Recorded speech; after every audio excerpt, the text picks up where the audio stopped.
Europe के बाद बरतानिया की पाबंदी भी खत्म। पाकिस्तानी एयरलाइंस के लिए बरतानवी फ़िज़ाई हदूद बहाल। तवील अरसे से आयद पाबंदियाँ खत्म।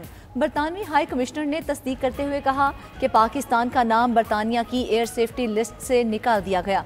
पाकिस्तानी एयरलाइंस अब बरतानिया के लिए परवाज़ों की इजाज़त मांग सकती हैं। बरतानवी हाई कमिश्नर जेन मैरियट पाकिस्तानी एयरलाइन से सफ़र की मुंतज़िर। बोली, पाकिस्तान के साथ फ़िज़ाई राब्तों में बेहतरी ख़ानदानों के मिलाप में मदद देगी। हाई कमीशन के मुताबिक बरतानिया पाकिस्तान का तीसरा बड़ा तिजारती शराकतदार है। बाहमी तजारत का हजम 4 अरब 70 करोड़ पाउंड से ज़्यादा है। सफरी सहूलतों में बेहतरी से दो तरफा ताल्लुक में मजीद इस्तेहकाम आएगा। वज़ीर आज़म शहबाज शरीफ का इज़हार तशक्कुर। पैगाम में कहा, अल्हम्दुलिल्लाह पाकिस्तान की फतह हुई।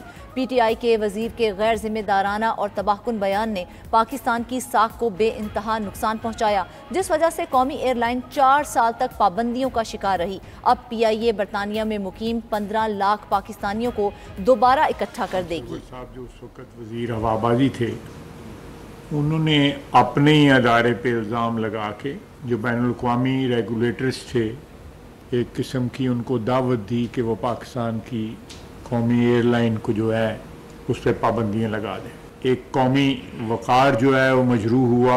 इमरान खान और गुलाम सरवर ने मिलके PIA को कब्रिस्तान बना दिया कि इस नुकसान का कौन जिम्मेदार है।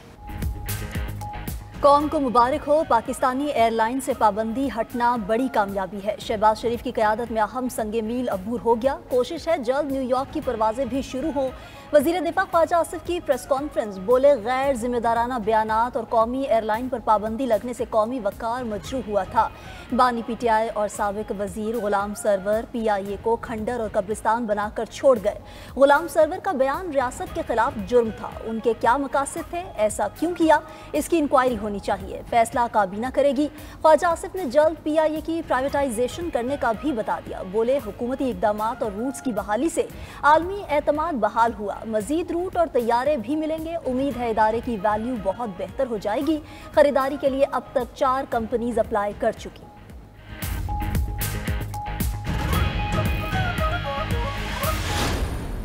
एक साल अब हमारा हो गया, बल्कि 1.25 साल हो गया। अब इंशाअल्लाह ये साल जो है, ये हर वजारत का हर 2 माह बाद एक KPIs हम कर रहे हैं। उसके हिसाब से हम उनकी परफॉर्मेंस जांचेंगे और उस परफॉर्मेंस को हम सामने रखकर उन वजारतों को, चाहे वो वज़ीर हैं, चाहे वो सेक्रेटरीज़ हैं, या उनका जो मुतलका जो उनके जो अमला है, उनको हम शाबाश देंगे।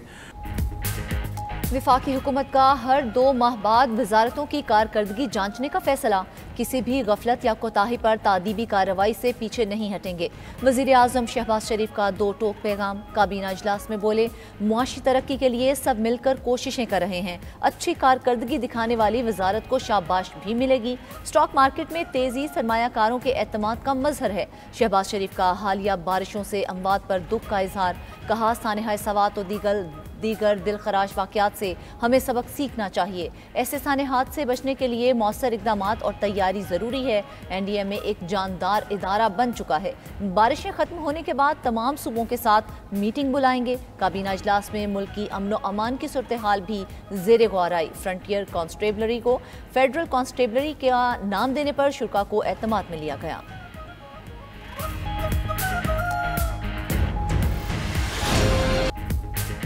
पंजाब में मानसून का धुआंधार स्पेल। हादसात में 22 अफराद जान की बाजी हार गए, 100 से ज़ायद जख्मी।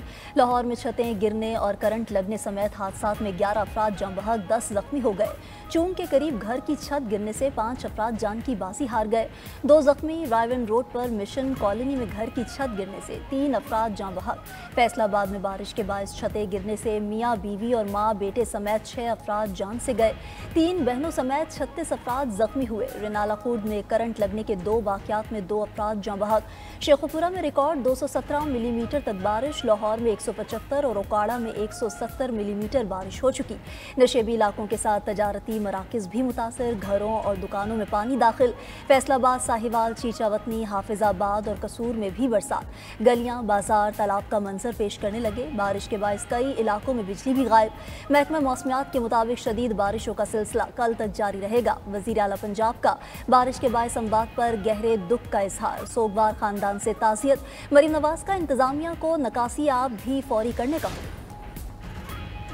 सिंध और बलूचिस्तान में मूसलाधार बारिश के बायस सैलाबी सूरत हाल। दरियाए सिंध की सतह बुलंद होने से रुझान में नशेबी इलाके ज़ेर-ए-आब।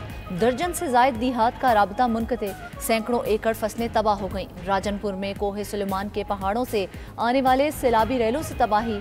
कई कच्चे रास्ते और सड़कें बह गईं। खैबर पख्तूनख्वा के इलाके लोअर दीर ब्रोल में बारिश के बायस घर की छत गिर गई।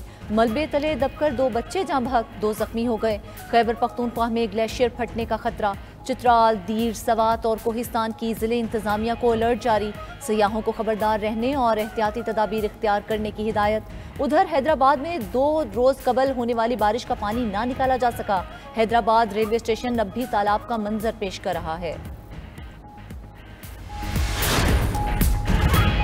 भारतीय रियासत हिमाचल प्रदेश में मानसून बारिशों से तबाही। हलाकतें 106 हो गई। स्टेट डिजास्टर मैनेजमेंट अथॉरिटी के मुताबिक हिमाचल प्रदेश में बारिशों का सिलसिला 20 जून से जारी है। 62 अफराद की अमवात लैंडस्लाइडिंग, सैलाब, क्लाउड बर्स्ट और डूबने से हुई। बारिशों के बायस 91 कच्चे मकानात मुकम्मल तौर पर तबाह। सैकड़ों एकड़ ज़रई अराजी भी मुतासिर।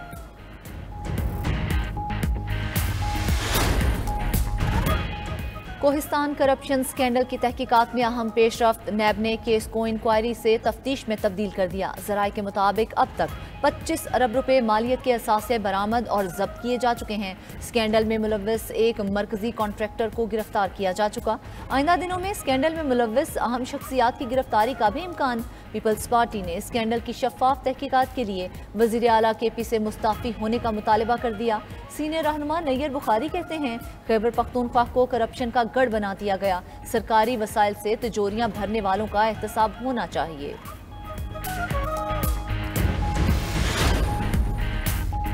बानी PTI के हुक्म पर लाहौर में मुनक्किद कन्वेंशन कामयाब रहा। अपोजिशन लीडर उमर अयूब कहते हैं, बानी PTI ने कहा कि तमाम रहनुमा अपने इख्तलाफात ख़त्म करके डिसिप्लिन की पाबंदी करें। खैबर पख्तूनख्वा में हुकूमत तब्दीली के किसी के भी ख्वाब पूरे नहीं होने देंगे।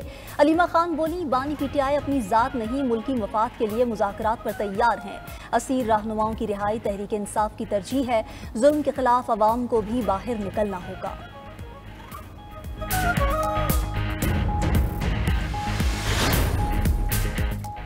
वज़ीर ख़ारजा इसहाक डार की चीनी शहर तियानजिन में चीनी हम मनसब से मुलाकात। CPEC और कसीरुल यकजहती ताउन समेत बाहमी दिलचस्पी के शोबों पर तबादला ख्याल। पाक चीन all weather strategic cooperative partnership की मजबूती पर जोर दिया गया। इलाकाई अमन, इस्तेहकाम और तरक्की को फ़रोग देने के लिए 2 तरफ़ा ताउन को मज़ीद मजबूत बनाने के पुख्ता अज़्म का अयादा। इसहाक डार ने SCO वज़राए ख़ारजा इजलास के कामयाब इनेकाद पर मुबारकबाद दी। उधर चीनी वज़ीर ख़ारजा की ईरानी हम मनसब से भी मुलाकात। चीन का धूस के खिलाफ ईरानी मुज़ाहमत की हिमायत जारी रखने का अयादा। बहुत सारी मुश्किलात का सामना करना पड़ रहा है। जैसे कि हम यूनिवर्सिटी जाते हैं या कॉलेज जाते हैं तो हमें पेट्रोल तो लगना ही लगना होता है, और वैसे भी अगर पेट्रोल की कीमत बढ़ती है तो फिर तकरीबन हर चीज़ की कीमत बढ़ जाती है। ये होता रहेगा भाई, ये आवाम सोया हुआ है, सही है, इसी तरह और महंगा होएगा। इनका कुक भी नहीं मिलेगा, गैस नहीं है इधर शहर में, बिजली भी नहीं है, और पेट्रोल भी इसी तरह होएगा। मजीद इसी तरह सोए रहो, सही है। के दौर में 5 रुपये बढ़ाएं, अब क्या कर सकते हैं। वैसे भी इधर काम धंधा है नहीं, मजदूर भी परेशान है, बड़ा आदमी भी परेशान है। ये बढ़ाते जा रहे हैं, बेरोजगार बंदे घूम रहे पड़े। पेट्रोलियम मसनूआत की कीमतों में इजाफा अवाम ने मुस्तरद कर दिया। फौरी कमी करने का मुतालबा। हुकूमत ने डीजल की कीमत 11 रुपये 37 पैसे बढ़ा दी। 284 रुपये 35 पैसे फ़ी लीटर मुकर्रर। पेट्रोल भी 5 रुपये 36 पैसे फ़ी लीटर महंगा। पेट्रोल की नई कीमत 272 रुपये 15 पैसे फ़ी लीटर मुकर्रर। लाइट डीजल भी 1 रुपया 85 पैसा फ़ी लीटर महंगा हो गया। हुकूमत ने पेट्रोल और हाई स्पीड डीजल पर 75 रुपये तक की पेट्रोलियम लेवी बरकरार रखी।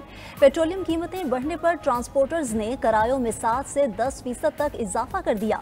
अचानक इजाफे पर अवाम का शदीद गम और गुस्से का इजहार। अदाकारा हुमैरा असगर की मौत की तहकीकात जारी। हुमैरा के मोबाइल फ़ोन और आईपैड फॉरेंसिक के लिए भेज दिए गए। तफ्तीशी हुकाम के मुताबिक मुमकिना तौर पर डिलीट किया गया डाटा हासिल किया जा सकेगा। हुमैरा ने मोबाइल फ़ोन से आखिरी मैसेज 7 अक्टूबर 2024 को किया। जिस्मानी अज़ा की केमिकल एग्जामिनेशन रिपोर्ट ताहाल मौसूल नहीं हुई।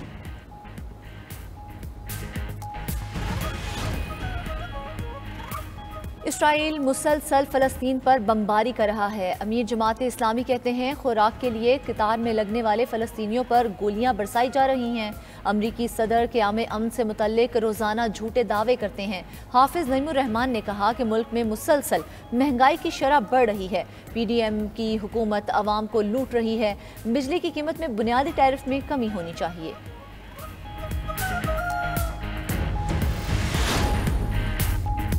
दहशतगर्द इसराइल की गजा, लबनान और शाम में बमबारी। गजा में फ़ज़ाई हमलों में मज़ीद 61 फ़लस्तीनी शहीद, 30 ज़ख्मी। शोहदा में ख़वातीन और बच्चे भी शामिल। सेहोनी फोर्सेस ने जनूबी गजा में इमदादी मरकज़ के करीब फ़लस्तीनियों को निशाना बनाया। इमदादी मराकज़ पर हमलों में अब तक 875 अफराद शहीद हो चुके। इसराइली नाकाबंदी से गजा में खुराक का बहरान मज़ीद बदतर। अक़वाम मुत्तहिदा के मुताबिक 5 लाख अफराद शदीद गज़ाई किल्लत का शिकार हैं। दूसरी जानिब इसराइल का लबनान में जंगबंदी के बाद अब तक का सबसे जानलेवा हमला। एक ही खानदान के 5 अफराद समेत 12 लबनानी जाम शहादत नोश कर गए। इसराइली फ़ज़ाइया के शाम के शहर स्वेदा में भी हमले। शामी सरकारी फोर्सेस को निशाना बनाया। कई फौजी गाड़ियां तबाह कर दी।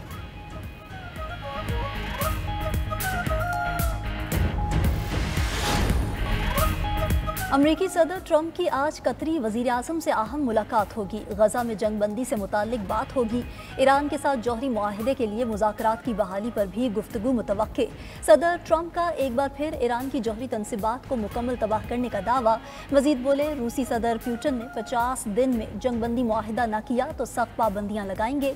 यूक्रेन को जदीद असलहा भेज दिया है। नेटो हर चीज़ के लिए हमें अदायगी करेगा। नेटो सरबराह मार्क रूटे ने कहा कि रूस से तेल की खरीदारी पर भारत, चीन और ब्राज़ील को भी 100% पाबंदियों का सामना करना पड़ेगा। ये रूस पर दबाव डालने के लिए बहुत मददगार होगा।